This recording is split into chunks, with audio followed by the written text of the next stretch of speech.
Hello guys, welcome back. പുതിയൊരു video Europa league മാച്ചിനെ പറ്റിയാണ്. Man United versus Real Sociedad. ഞാനൊരു മാൻ യുണൈറ്റഡ് ഫാനാണ്. കളി എങ്ങനെ ഉണ്ടായിരുന്നെന്ന് ചോദിച്ചു കഴിഞ്ഞാൽ, ആക്ച്വലി സ്പീക്കിംഗ് ഫസ്റ്റ് 45 മിനിറ്റ്സ് എന്ന് പറഞ്ഞാൽ കുറച്ച് സ്ലോപ്പി ആയിരുന്നു. രണ്ട് ടീമും അതെ.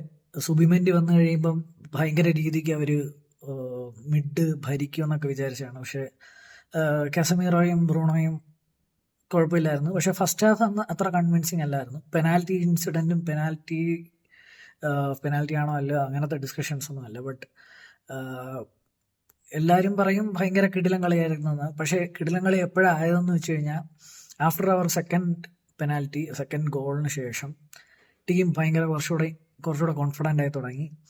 ആൻഡ് അവിടുന്ന് ടീം പിന്നെ ആക്സിലറേറ്റ് ചെയ്ത് തുടങ്ങി. പിന്നെ ആ റെഡ് കാർഡും കൂടെ വന്നതിന് ശേഷം, അതാണ് ഞാൻ പറയുന്നത്, ആ ടീമിൽ എല്ലാ പ്ലെയേഴ്സും ലോ കോൺഫിഡൻസിലാണ് കളിക്കുന്നതെന്ന് ആ റെഡ് കാർഡിന് ശേഷമുള്ള കളി കണ്ടാൽ മനസ്സിലാവും. 10 പേരായിട്ട് റയൽ സൊസിഡാഡ് ചുരുങ്ങുന്നു. ആ സമയത്ത് എല്ലാ പ്ലെയേഴ്സിനും ബോൾ കാലി വെക്കുന്നതിനോ ബോൾ കൊണ്ട് പ്രോഗ്രസ് ചെയ്യുന്നതിനോ കറക്റ്റ് പാസസ് കണ്ടുപിടിക്കുന്നതിനൊക്കെ ഫൈനൽ തേർഡിൽ കുറച്ച് സ്ലോപ്പി ആയിരുന്നെങ്കിലും ടീം ആയിട്ട് നോക്കുമ്പോഴത്തേക്കും നന്നായിട്ടാണ് ടീം കളിച്ചത്. അത് എല്ലാവരുടെയും കോൺഫിഡൻസ് നല്ല രീതിയിൽ ലോ ആണെന്ന് കാണിക്കുന്ന ഒരു കാര്യമാണ്. അതിൽ മെയിനായിട്ട് എടുത്ത് പറയാനുള്ളത് ഹൊയ്ലുണ്ടിനെ പറ്റി പറഞ്ഞാൽ പറ്റുള്ളൂ. കാര്യം ഹൊയ്ലുണ്ടായിരുന്നു 4ാമത്തെ ഗോളിന് അസിസ്റ്റ് ചെയ്തത്, ഡാലോൻ്റെ ഗോളിന്. അപ്പം അതിനെന്ത് പറ്റിയെന്ന് വെച്ച് കഴിഞ്ഞാൽ, അതിനുശേഷം നിങ്ങൾ ആ സെലിബ്രേഷൻ എടുത്ത് നോക്കി കഴിഞ്ഞാൽ ഒനാനയൊക്കെ ദൂരെ ഓടി വന്ന് ഹൊയ്ലുണ്ടിനെയൊക്കെ കെട്ടിപ്പിടിക്കുന്നുണ്ട്. അപ്പം ടീം മൊത്തത്തിൽ ഹൊയ്ലുണ്ട്. അത് കഴിഞ്ഞ് ബ്രൂണോ പറയുന്നുണ്ട്, ടീമിന് മൊത്തത്തിൽ ഹൊയ്ലുണ്ട് സ്കോർ ചെയ്യണം, ഹൊയ്ലുണ്ട് അറ്റാക്കിംഗ് ഔട്ട്പുട്ട് സ്റ്റാറ്റ്സ് വൈസ് ഇടണം എന്നുള്ള രീതിയിൽ ഭയങ്കര. അപ്പം ടീം വൈസ് നോക്കുമ്പോൾ അതൊക്കെ നല്ല കാര്യങ്ങളാണ്. അതായത് ഒരു പ്ലെയറിന് കിട്ടുന്ന സ്റ്റിക്സിനൊക്കെ എതിരെ ടീം എല്ലാവരും അങ്ങോട്ടും ഇങ്ങോട്ടും ഹെൽപ്ഫുള്ളാണ്.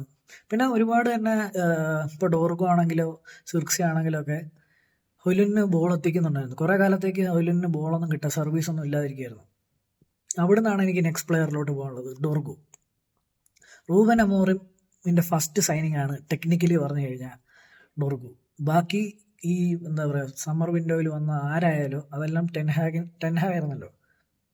അപ്പം ടെക്നിക്കലി ഡോർഗോ ആണ് അമോറിമിൻ്റെ ഫസ്റ്റ് സൈനിങ്. ആൻഡ് അത് വിസിബിളാണ് അമോറിമിൻ്റെ സിസ്റ്റത്തിൽ. അമോറിം വാങ്ങിച്ച ആദ്യത്തെ പ്ലെയർ എങ്ങനെ വർക്ക് ചെയ്യുന്നു എന്നുള്ളതിന് അത് എത്രത്തോളം ആ സിസ്റ്റത്തെ അപ്ലിഫ്റ്റ് ചെയ്യുന്നു. ഡോർഗുവിൻ്റെ ഷൂട്ടിങ്ങിനെ പറ്റിയാണ്. ഷൂട്ടിങ്ങൊക്കെ നല്ല മോശമൊന്നുമല്ല, അത്ര കിടിലൊന്നുമല്ല ഷൂട്ടിംഗ് വൈസ്.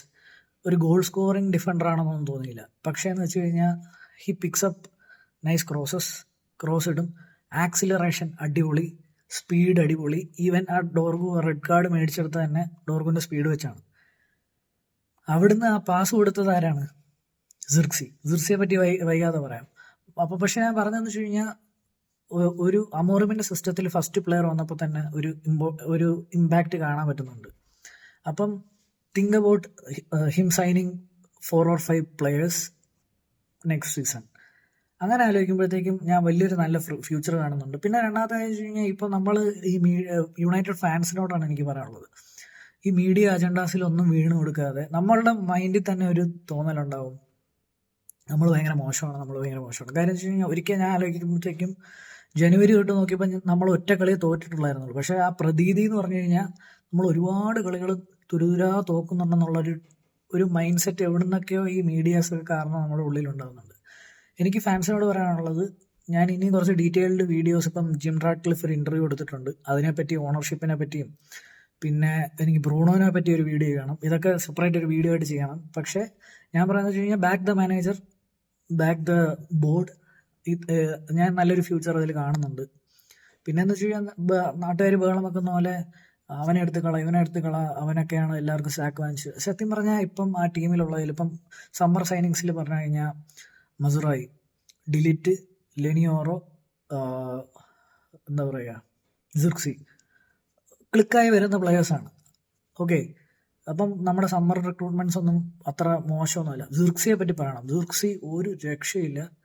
ബോൾ കൺട്രോൾ ആയാലും ബോൾ ഹോൾഡിങ് ആണെങ്കിലും കമ്പോസ്ഡ്. ഇപ്പം ബേബത്ത് ഓഫ് സ്റ്റൈലിലോ അല്ലെങ്കിൽ തിയാഗോ മോട്ട പറഞ്ഞായിരുന്നു റൊണാൾഡീനിയോ ആണെന്നൊക്കെയുള്ള രീതി. പക്ഷെ അത്രയ്ക്ക് ഹൈപ്പൊന്നും ഇല്ലെങ്കിലും റൊണാൾഡീനിയോയിഷ് സ്റ്റൈൽ ഓഫ് പ്ലേയിങ്. അപ്പം സിർസിയൊക്കെ മിസ്പ്രൊഫൈൽ ചെയ്തവനെ ആദ്യം എടുത്തിട്ട് അടിക്കണം. അവൻ ഒരിക്കലും ഒരു സ്ട്രൈക്കറല്ല, നല്ലൊരു പ്ലേ മേക്കറാണ്.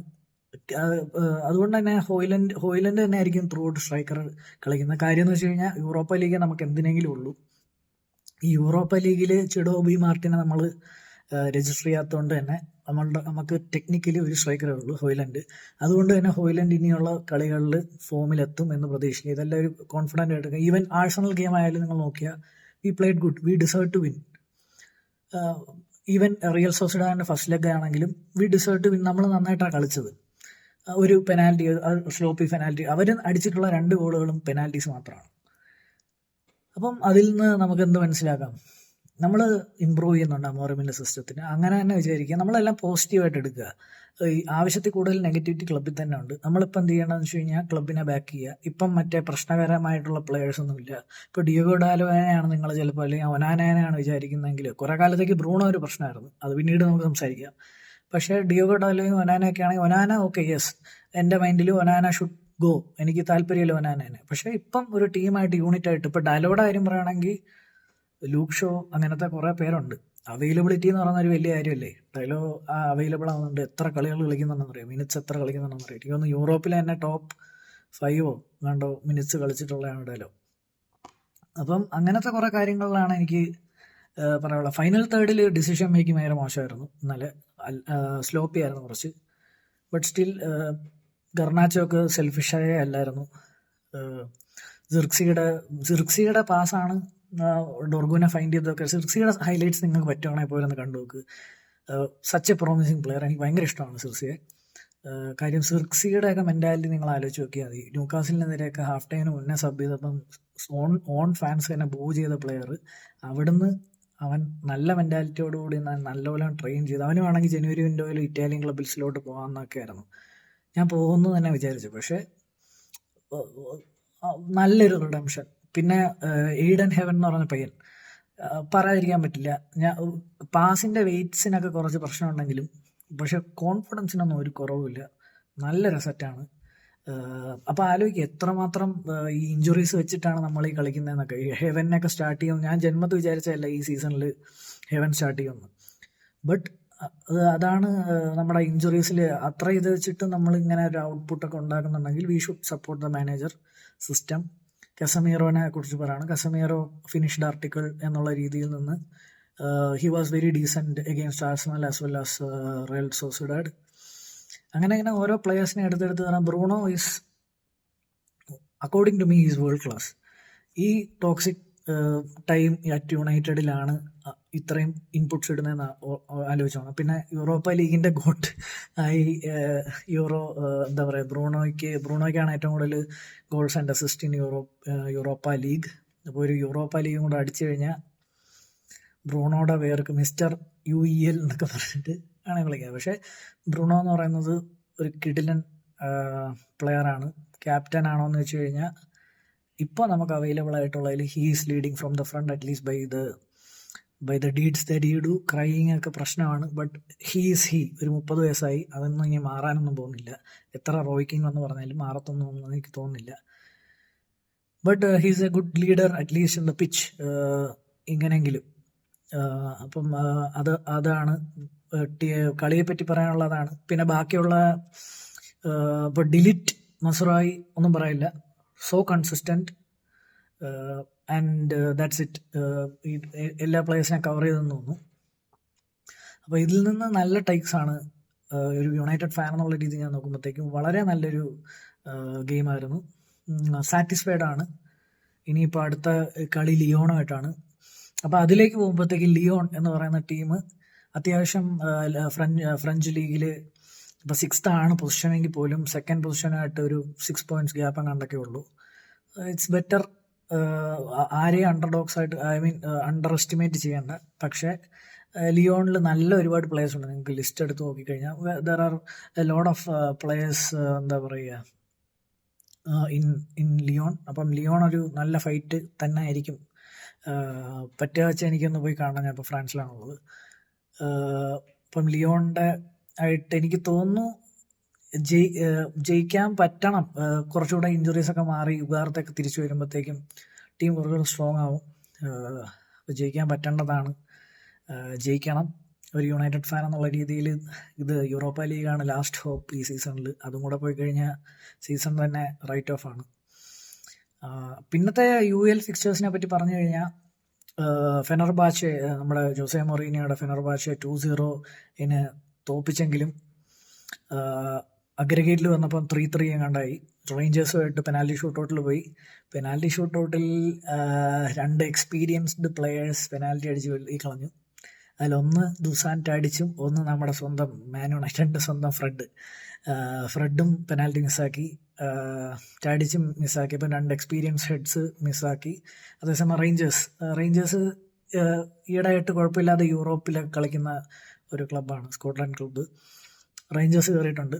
റേഞ്ചേഴ്സ് കളിക്കുന്നത് അത്ലറ്റിക് ബിൽബാവോ ആയിട്ടാണ്. അത്ലറ്റിക് ബിൽബാവോ വളരെ ഒരു സീരിയസ് കണ്ടൻറ്റേഴ്സാണെന്ന് ഞാൻ പറയും UELൻ്റെ. അപ്പം ആ സൈഡിൽ ഇപ്പം മാൻ യുണൈറ്റഡ് ലിയോൺ ആണെങ്കിൽ അതേ സൈഡിൽ തന്നെ ഉള്ള ഇതാണ് അത്ലറ്റിക് ബിൽബാവോയും റേഞ്ചേഴ്സും. അതേസമയം ഇപ്പുറത്തെ സൈഡ് കഴിഞ്ഞാൽ ടോട്ടൻഹാം ഒരു കംബാക്ക് നടത്തി. ടോട്ടൻഹാം തിരിച്ചു വന്നിട്ടുണ്ട്, ക്വാർട്ടർ ഫൈനൽസിൽ കയറിയിട്ടുണ്ട്. AZ അൽക്മാർ എന്നാണെന്ന് തോന്നുന്നു പേര്, ഒരു ഡച്ച് ടീമാണെന്ന് തോന്നുന്നു. അടുത്ത റൗണ്ടിൽ ടോട്ടൻഹാമിന് കുഴപ്പമില്ലാത്തൊരു ഫിക്സ്ചറാണെന്നാണ് എനിക്ക് മനസ്സിലായത്. അതേസമയം ലാസിയോ ഇപ്പുറത്ത് കയറിയിട്ടുണ്ട്. ടോട്ടൻഹാം കളിക്കുന്നത് ഫ്രാങ്ക്ഫർട്ടിൻ്റെ കൂടെയാണ്. അത് കുഴപ്പമില്ലാത്ത ഫിക്സ്ചറാണെങ്കിലും എനിക്ക് തോന്നുന്നു ടോട്ടൻഹാമിൽ നിന്ന് ആൾക്കാരൊക്കെ ഫിറ്റ് ആൻഡ് അവൈലബിൾ ആണെങ്കിൽ ടോട്ടൻഹാമിന് ബീറ്റബിൾ ആണ്. ബട്ട് ഫ്രാങ്ക്ഫർട്ട് നിങ്ങൾക്കറിയാം ചാമ്പ്യൻസൊക്കെ ആയിട്ടുള്ളതാണ്. അതൊരു നല്ല ഫൈറ്റ് ആയിരിക്കും. അതാ UEL UCLലും നല്ല കുറേ ഫിക്സ്ചേഴ്സ് വരുന്നുണ്ട്. അതിൽ ഏറ്റവും UEL ലക്കി ആയിട്ട് വന്നതെന്ന് എനിക്ക് തോന്നുന്നത് ലാസിയോ ആണ്. ലാസിയോ ആയിരുന്നു UEL ടേബിൾ ടോപ്പേഴ്സും. ലാസിയോയ്ക്ക് കിട്ടിയിരിക്കുന്ന ടീമെന്ന് പറഞ്ഞു കഴിഞ്ഞാൽ ബോഡോ ഗ്ലിംഡ് എന്ന് പറഞ്ഞ ടീമാണ്. വിച്ച് ഈസ് അവർ തോപ്പിച്ച് വരുന്ന ഒളിമ്പിയാക്കോസിനെയാണ്. പക്ഷേ കമ്പാരിറ്റീവ്ലി ഈ 4 ഫിക്സ്ചേഴ്സ് നോക്കുമ്പോൾ കുറച്ചുകൂടെ ലൂസായിട്ടുള്ള ഒരു ഒപ്പോണനെ കിട്ടിയിരിക്കുന്ന ലാസിയോയ്ക്കാണ്. നമുക്ക് നോക്കാം. ലാസിയോ ഫ്രാങ്ക്ഫർട്ട് ടോട്ടൻഹാം അത് ഒരു സൈഡാണ്. ഈ 2 കളി ജയിക്കുന്നവരാണ് സെമിയിൽ ഏറ്റുമുട്ടുക. അപ്പം മോശമില്ലാത്ത കുറേ കളികൾ UELനും UCLനും വരുന്നുണ്ട്. അപ്പോൾ സ്റ്റേ ട്യൂൺഡ്. നിങ്ങൾ ഏതെങ്കിലും കളി ഇതിൽ കണ്ടിട്ടുണ്ടെങ്കിൽ നിങ്ങളുടെ അഭിപ്രായം താഴെ എഴുതാൻ മറക്കണ്ട. നമുക്ക് മറ്റൊരു വീഡിയോയുമായി വീണ്ടും കാണാം.